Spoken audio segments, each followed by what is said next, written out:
स्वागत है आप सभी का ज्योतिष ऊर्जा में। आज मैं आपको फिर से एक ऐसा उपाय बताने वाली हूँ जो आपके घर में मौजूद वस्तु से आप कर सकते हैं। हम सब के घरों में दूध हमेशा मौजूद रहता है। किसी भी घर में ऐसा नहीं है कि दूध ना हो। ये हम सब लोगों के लिए भरपूर रूप से ऊर्जा का स्रोत माना गया है। तो दूध से आज उपाय की बात करेंगे। कैल्शियम और प्रोटीन से युक्त दूध सेहत का छुपा खजाना माना गया है और एक संपूर्ण पोषक आहार माना जाता है। खाने के अलावा दूध हमारे जीवन में वैसे भी बहुत ज़्यादा इस्तेमाल किया जाता है। सेहत से जुड़ा हुआ तो एक पहलू है ही, इसके साथ साथ ज्योतिष के साथ भी इसको बहुत ही ज़्यादा जोड़ा गया है, क्योंकि ज्योतिष में ये माना जाता है कि दूध पर चंद्रमा का आधिपत्य है। चंद्रमा व्यक्ति के मन, पारिवारिक संबंध, धन, माता, सुख शांति आदि का प्रतीक माना गया है। इसलिए हर शुभ काम में दूध का प्रयोग किया जाता है। दूध के कई इस्तेमाल हमारे ज्योतिष में बताए गए हैं, जिनके कारण तन, मन और धन तीनों को मजबूत किया जा सकता है। आज का जो उपाय मैं आपको बताने वाली हूँ वो उन लोगों के लिए है जो अपने हर कार्य में बहुत मेहनत करते हैं। कड़ी मेहनत के बाद भी आप अगर सफल नहीं हो पाते तो आज का ये कार्य करने से आप सफल होने लगेंगे। अगर आपको भी ऐसा लगता है कि हर कार्य में जाने के बाद कुछ गड़बड़ हो जाती है, आपके कार्य बनते नहीं हैं, बनते बनते कार्य बिगड़ जाते हैं, आपको किसी भी मेहनत का फल उतना अच्छा नहीं मिल पाता जितना आप चाहते हैं, तो आप ये उपाय बिल्कुल कर सकते हैं। ये उपाय बहुत ही सिंपल है, साधारण है, पर अगर आप इसे आजमाते हैं तो आपके जीवन में इससे परिवर्तन जरूर आ सकता है।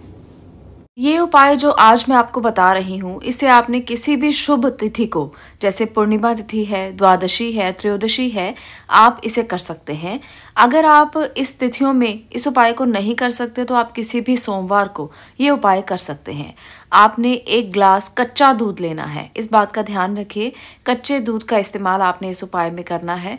आपने अपने घर के आसपास अगर कोई नदी है तो आप उसको उसमें प्रवाहित कर दें, और अगर आपके घर के आसपास कोई नदी नहीं है तो आप इसे कुएं में डाल सकते हैं। इस बात का ध्यान रखें कि कुएं में पानी होना चाहिए, कुआं खाली नहीं होना चाहिए।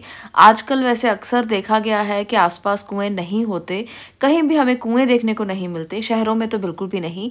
तो इसलिए आप इसे नदी में प्रवाहित भी कर सकते हैं। अगर आपके घर के आसपास कोई नदी है तो बहुत अच्छी बात है, नहीं तो आपको इस प्रयोग को करने के लिए नदी को ढूंढना पड़ेगा। अगर घर से दूर है तो दूर भी जाना पड़ेगा, क्योंकि ये उपाय ना बहुत ही उत्तम उपाय है उन लोगों के लिए जिन्हें कार्यों में सफलता नहीं मिलती, उनका चंद्रमा कमजोर होता है। और इस उपाय को करने से आपका चंद्रमा धीरे धीरे मजबूत हो जाएगा।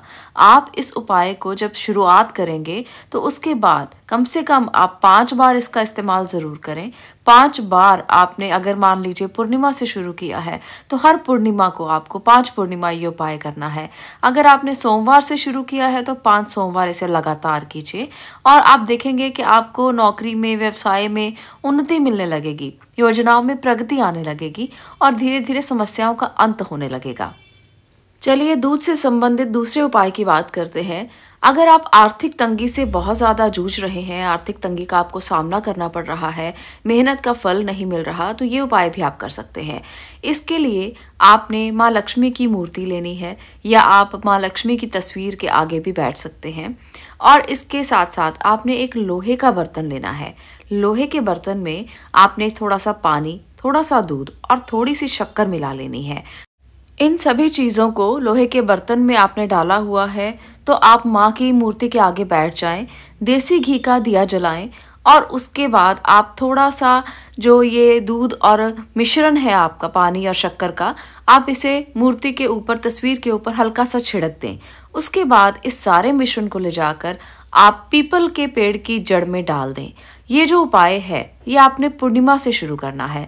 ऐसा इसलिए मानते हैं क्योंकि पूर्णिमा के दिन माँ लक्ष्मी पीपल पर निवास करती हैं, ये माना गया है। इसलिए आपने इस उपाय को पूर्णिमा के दिन से ही शुरू करना है, इसका ज़रूर ध्यान रखिएगा। और जो भी मैं उपाय बता रही हूँ उसके लिए मैंने दिन आपको बता दिए हैं कि कौन से दिन आपने क्या उपाय शुरू करना है। इस उपाय के लिए खास तौर पर पूर्णिमा का दिन चुनिए, और आपने इस उपाय को 5 पूर्णिमा लगातार करना है। हर बार आप इसी तरह से लोहे के बर्तन में पानी, दूध और शक्कर डालेंगे और उसके बाद कुछ हिस्सा आप घर पर या तस्वीर के आगे लक्ष्मी माता की आप थोड़ा सा अर्पित करेंगे और उसके बाद जाकर पीपल पर डाल देंगे। तो ये उपाय करने से भी आर्थिक समस्याओं से मुक्ति मिलती है, आर्थिक तंगी से मुक्ति मिलती है, रास्ते अपने आप खुलने लगते हैं, जो भी दिक्कतें हैं वो दूर होने लगती हैं।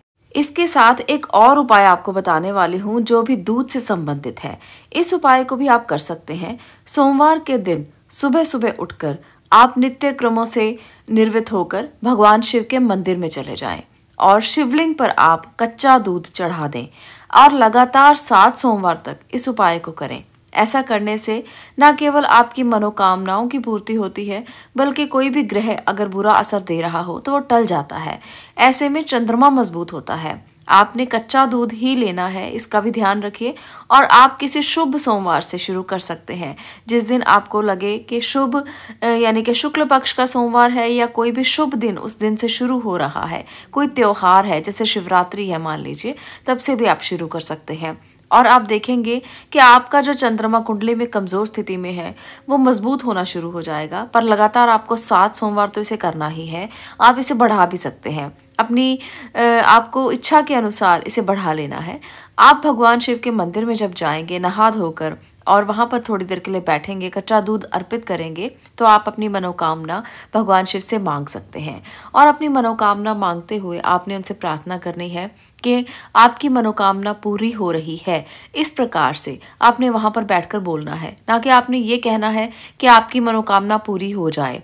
आप भगवान शिव के सामने बैठकर जिस तरह से एक बच्चा अपनी माँ से या अपने पिता से कुछ मांगता है, तो आप भी अपनी प्रार्थना भगवान शिव को कह सकते हैं और ये भी मान सकते हैं कि वो आपकी प्रार्थना को पूरा करेंगे ही करेंगे। तो इस प्रकार से जब आप उनसे प्रार्थना करते हैं तो धीरे धीरे आपका चंद्रमा भी मजबूत होता है, आपके मन की स्थिति मजबूत होती है, आपकी जो भी समस्याएं हैं उनसे आपको मुक्ति मिलती है। इस उपाय को करने से देखा गया है कि सुख शांति के अलावा रोगों से भी मुक्ति मिलती है। अगर आपको किसी भी प्रकार का रोग है, किसी भी प्रकार की आपको आर्थिक समस्या और इसके साथ साथ रोगों की समस्या, बीमारियों की समस्या है, तो ये उपाय आपके लिए चमत्कार कर सकता है। तो इस प्रकार से दूध से आप ये उपाय कर सकते हैं। मैं पदार्थ तंत्र के ऐसे उपाय आपको बताती हूँ जो आपके घर में मौजूद चीज़ों से ही हो जाते हैं। इस उपाय को करने से मुझे उम्मीद है कि आप लोग दिन दुगनी रात चौगनी तरक्की करेंगे और आपके जीवन से सभी समस्याओं का अंत होगा। करके देखिए, अपना कर देखिए। छोटे छोटे उपाय हैं, आपका कोई ज़्यादा धन खर्च भी नहीं होता है, इसलिए इन उपायों को अपनाने में कोई नुकसान नहीं है। आज के लिए इतना ही। मिलती हूँ अगली वीडियो में अगले विषय के साथ। तब तक के लिए आपका बहुत बहुत धन्यवाद।